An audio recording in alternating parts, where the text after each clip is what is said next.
De amin'ny fifaliana lehibe indray ary lasana mpamalala no ianana amintsika amin'ny alalan'izao tenin'Andriamanitra zao. De matoka fa hitondra hero antsika indray ny tenin'Andriamanitra amin'ity androany ity. Hivavaka isika amin'izao fotoana izao. Jesosy misaotra anao setron'ny ny fahasoavanao de mbola tapavory eto indray izahay iaino ny teninao. De meteza ianao Jesosy ametraka ny teny ato ambavan'ity mpanomponao izay tsy manana teny raha tsy nohony amin'ny fanahinao masina. De engany izy ny teninao zany ihany koa hitsatoka ny ampon'ny olona rehetrarehetra ka amo ary ianao anondraka izany ka de hitondra vokatra be deaibe eo amin'ny fiainan'ny tsirairay avy. De devoly sy satana kosa de afaritra amin'ny ranao Jesosy tsy afaka lelingelina izao tenin'Andriamanitra izao. Amen. De ny tenin'Andriamanitra zay ho zarena amintsika ty androany ity de tenin'Andriamanitra mikasika ny fanamasina. Antsika moa voavy nandalo Pentecoste tsika de matoka fa tao anatin'izany Pentecoste zany samy niandrandrana zany fanamasina zany daholo tsika ary matoka fa izay nangataka de nomen'Andriamanitra an'izany ka ijery momba ny fanamasina tsika amin'ny androany ity na moa ny tena ilantsika ny fanamasina moa tena mahazava-dehibe ny fanamasina. Fantatsika tsara fa Jesosy rehefa niala tety rehefa voalazany tenin'Andriamanitra ny amin'ny Jaona 4:20 any rehefa voalazany tenin'Andriamanitra fa niteny tamin'ny mpianatra Jesosy andeha amboatra fitoerana ho anareo Andriamanitra raha lasana mpamalala de tsy mba mamela antsika irery fa Andriamanitra de tsy maintsy mandefa foana ny zanany na ny fanahiny ny fanatrehany ny momba azy rehetra miaraka amintsika amin'izay rehetra alehantsika. Tadiditsika tsara fa Andriamanitra nandritra ny taona rehetra ny 700 taona nandehanany zanak'Israely teny amin'ny tany efitra de nisy foana ny fanatrehan'Andriamanitra teny amin'ny toerana rehetra zay nalehany. De tahaka izany ihany koa Andriamanitra de tsy mahafoy antsika ho irery. Andriamanitra de tsy te hamela antsika ho irery fa rehefa teto Jesosy niaraka tamin'ny mpianatra de rehefa ho avy ny fotoana andehanan'i Jesosy de niteny Jesosy hoe angataka amin'ray ary izy andefa aminareo ny mpananatra. Ny mpananatra io de le fanamasina. Mpananatra na volazan'ny tenin'Andriamanitra ihany koa hoe mpanampy na mpampahery na mpisolo vava. Ary de fantatsika amin'izany la lasana mpamalala fa ny fanamasina de manana anjara ngeza be mihitsy amin'ny fiainantsika. Ary mampalahelo zany olona tsy manana fanamasina miara-mandeha aminy. Marihana moa fa ny olona rehetra de samy manana fanahy miaraka aminy. Fa roa ihany na fanatsara de fanamasina zany fanan'Andriamanitra na ny fanaratsy de le avy amin'le ratsy. Ka androantsika resaka amin'ny tombontsoa atsika ny amin'ny fananantsika an'Andriamanitra sy ny amin'ny fandefasan'Andriamanitra ny fanahiny ombantsika. Ozy Jesosy any amin'ny Asin'ny Apôstôly 2:2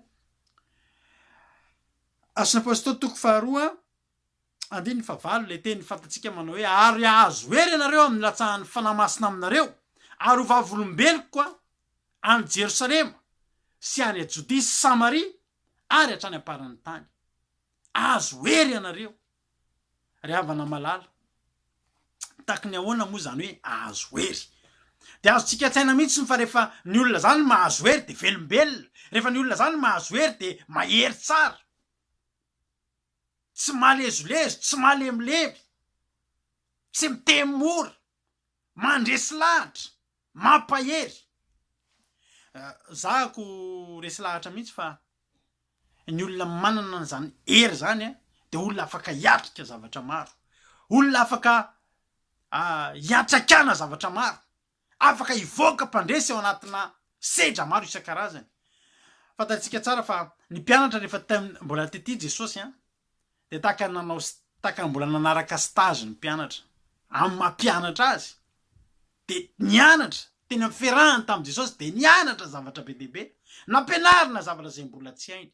Nampianarina nino, nampianarina nanantena, nampianarina ny fady, nampianarina ny andro valim-bavaka, nampianarina ihany koa tsy nahazo valim-bavaka. Satria ako fantatsika fa nisy fotoana ny mpianatra ny rahan'i Jesosy, nisy fotoana ny mpianatra namoaka devoly, nisy fotoana ny mpianatra ny vavaka ho ana marary fa tsy sitrany reny. Tadiditsika tsara angamba le olona narary tao amin'ny baiboly de le ozy izy le olona tompon'le marary hoe rehefa netiko tany amin'ny mpianatra teo izy tsy vitany fa hoentiko eto aminao androany. Tadiditsika tsara zany miteny zany le Jesosy le miteny hoe hatramin'ny oviany ianareo tsy ino. Teo Jesosy le nampianatra momba ny fifadikanana le miteny hoe ty karazana ray ity de tsy afaka raha tsy amin'ny vavaka sy ny fifadikanana. Rehefa nantany azy ny mpianatra tsy iny hoe fa naninona ny tsy afaka iny. De fantatsika tsara fa nisy zavatra tsy vitan'ny mpianatra. Niezaka nanao ny mpianatra ary efa nanomboka nahavita fa folombola teo Jesosy de zatra niankina tamin'i Jesosy sy ny mpianatra rehefa tsy vitany de miteny miantso an' Jesosy fotsiny izy milatsaka anaty randro Petera rehefa andeha ambony rano de fantany fa teo Jesosy teo foana Jesosy ary tsy namela ny mpianatra irery fa rehefa andeha Jesosy raha lasana bavimalala de niteny izy fa izy andeha amboatra fitoerana fa mifanamasina kosa de isolo toerana aminy ary laza amin'ny tenin'Andriamanitra ozy Jesosy hoe ny mpananatra de hoeo aminareo mandrak'izay Jesosy afaka nandeha niakatra andeha amboatra fitoerana fa ny fanamasina kosa nidina nisolo toerana an Jesosy ary nanaraka ny mpianatra naizanaiza na mehery ny mpianatra na taizana lehany na pahery ny mpianatra na taiza toerana nisy azy ary zavatra mahafinaritra de zao raha lasana bavimalala rehefa nahazo ny hery ny fanamasina ny mpianatra de niova nisy zavatra niova tao satria araka ny teniko taminao tsy teny efa tsy Petera fotsiny aho ohatra Petera ngera lasana bavimalala tsy natavavoaka devoly taloha nandraisan'ny fanamasina ry Petera le natahotra nofaty nandahan Jesosy intelo fa raha lasana bavimalala tao arinany nandraisana ny fanamasina ny amin'ny asan'ny apôstôly toko 2:1 sy ny 2 ary hatramin'ny 7 sy ny 4 de rehefa voalaza ny tenin'Andriamanitra fa rehefa nivory tamina toerana iray ny mpianatra tamin'ny andro Pentekoste io de nisy feo tonga tampoka avy any an-danitra toy ny rivotra mahery mifofofofo ary nanenika ilay trano ny angonany 7 ary nisy lela maro nitarehinafo niseo taminy izay nizarazara isan'olona ary samy feno ny fanamasina izy rehetra ka de miteny tamin'ny fiteny maro hafa araka nampitenena ny fanamasina azy nanomboka teo zany raha lasana bavimalala le mitenen'i Jesosy tany amin'ny asan'ny apôstôly toko 1 hoe azo hery anareo amin'ny ilatsahan'ny fanamasina aminareo ary teo vavolombeloko maneran-tany ho vavolombeloko amin'ny zavatra rehetra ho vavolombelona fa misy ho vavolombelona fa misy Andriamanitra ho vavolombelona fa za efa naniraka anareo noho ny amin'inona noho ny amin'ny fanamasina zay ho raisinareo ary efa nandray fanamasina ny mpianatra de niova ho araka amin'ny tenako taminao niova satria ry Petera zao vao teneko taminao teo rehefa nirahananao asan'Andriamanitra de misy zavatra tsy vita ny tany misy zavatra tsy vitany fa rehefa nandray fanamasina izy de fantatsika tsara ny amin'ny asan'ny apôstôly toko 7 misy an'le tantara anankiray fa i Petera sy Jona de nandalo teo amina toerana anankiray alohan'ny hiditra amina tanàna anankiray atao hoe itsara endrika teo amin'ny vavahadiny itsara endrika de nahita lehilahy anankiray malemy mpangataka inona zavatra nitranga raha vakitsika ny tenin'Andriamanitra amin'ny asan'ny apôstôly toko 7 volazan'ny tenin'Andriamanitra fa nisy lehilahy anankiray malemy tongotra hatrany ankibondreniny teo de mangataka miandry fitahina miandry fiantrana amin'ny olona zay miditra ary efa nitonga avany Petera sy Jona de zao ny zavatra nitranga mba nijery an'le mpangataka teo izy nen'le mpangataka mantsy rehefa olona mijoro eo anoloana ianao zay de amme zavatra azy amme fiantrana azy amme vola zao ny tenin'ny Petera ny amin'ny 4 aloha ary Petera sy Jona nijanona tsara ka nanao hoe mijere anay le lehilahy nateny hoe amme vola reto olona reto fa zao ny tenin'ny Petera mijere anay de nibanjina azy zao lahy tsara izy ny tenin'Andriamanitra fa io Petera tsy manana vola fotsy na volamena fa izay ananako nomeko anao amin'ny anaran'i Jesosy Kristy avao Nazareta ozy izy mitsangatsangana inona zavatra nitranga tiako atongavana i Petera le tsy de nanahoana tao aoriana latsahan'ny fanamasina raha lasana bavimalala amin'ny alalana fijerena fotsiny amin'ny alalana fijerena fibanjinana amin'ny alalana teny anankiray fotsiny amin'ny anaran'i Jesosy Kristy mitsangatsangana tsy nila délivrance tsy nila zavatra be dehibe fa zany ny olona feno fanamasina zany ny olona nandray fanamasina raha lasana bavimalala hitanao Petera le natahotra nofaty niaro ny aindry teo amin'le alina anankiray izay nisamborana an' Jesosy imitely Petera niaro ny aindry natahotra nofaty inona zavatra nitranga Petera le natahotra nofaty rehefa feno fanamasina tsy natao ohatry no faty zany tsony. Any amin'ny asan'ny apôstôly toko fahefatrany a voababo no samborin'ny olona indray a Petera sy Jaona. Rehefa samborin'ny olona izy de zao nampiororona tsy navena nitory an Jesosy ary nampitambazana hoe raha tsy mitory an Jesosy nareo a de avoaka anay.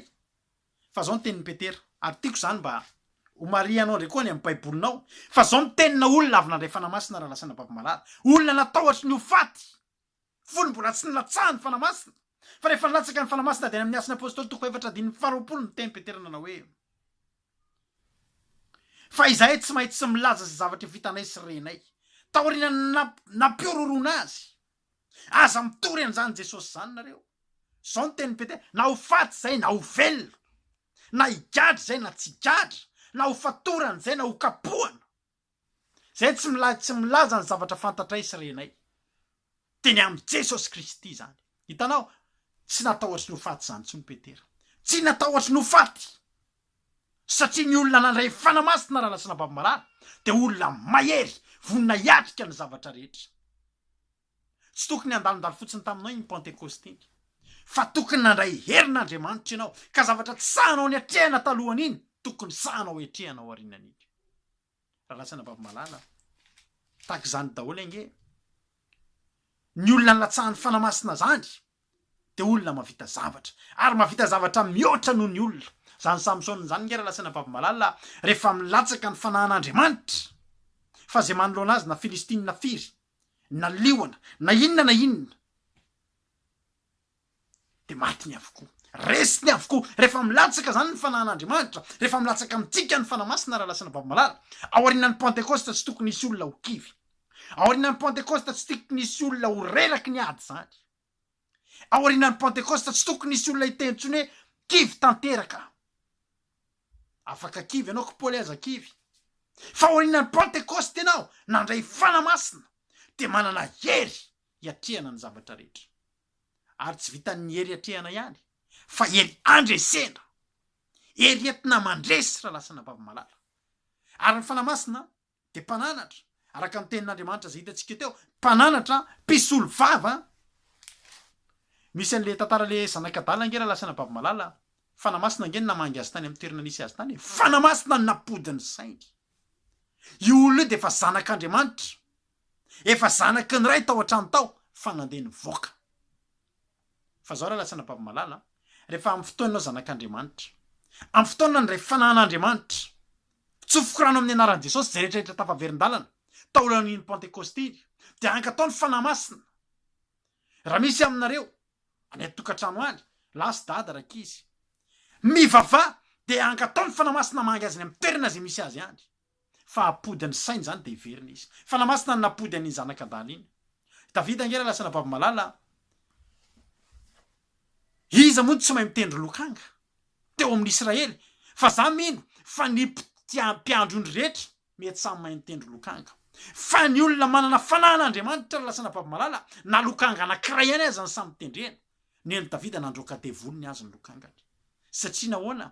Satria feno ny fanamasina, satria misy ny fanamasina, satria nosoran'Andriamanitra tamin'ny fanamasina. Za androany te hiteny aminao hoe zava-dehibe ny fanamasina raha lasana babimalala. Ary aza ataotsika zay mampalahelo an'izany fanamasina zany, fa tsisy olona mampalahelo ohatran' zany elan'ny fanahan'Andriamanitra zany. Ny olona anankiray a, betsaka ny olona hitako, olona tsy nahita fianarana, fa olona nivavaka be, nandray fanamasina, fa manana tolotsaina feno fahendrena, manana tolotsaina avy amin'Andriamanitra, de lasa olona ohatran'ny intelligent be reny, olona matsilo saina nefa tsy nahita fianarana. Za te teny aminao androany, zava-dehibe ny fanamasina. Za maniry, raha maniry mba tsy ho Pentekosta nandalo taminao fotsiny ny Pentekosty iny, fa Pentekosta nanosoran'Andriamanitra sy nandatsahan'Andriamanitra ny fanahiny taminao. Ary efa milatsaka amintsika ny fanahan'Andriamanitra, ninona tsy haintsika talohan'izany rehefa azontsika ny fanamasina de zao mandehana de mandrosoa. Fa Andriamanitra nandatsaka ny fanahiny taminao de Andriamanitra mombanao. Za matoky amin'ity androany ity fa azo hery isika de zao mandehana, aza mijanona eo ianao. Fa raha nandray ny fanahan'Andriamanitra ianao na azo ny fanamasina ianao, aza mijanona eo.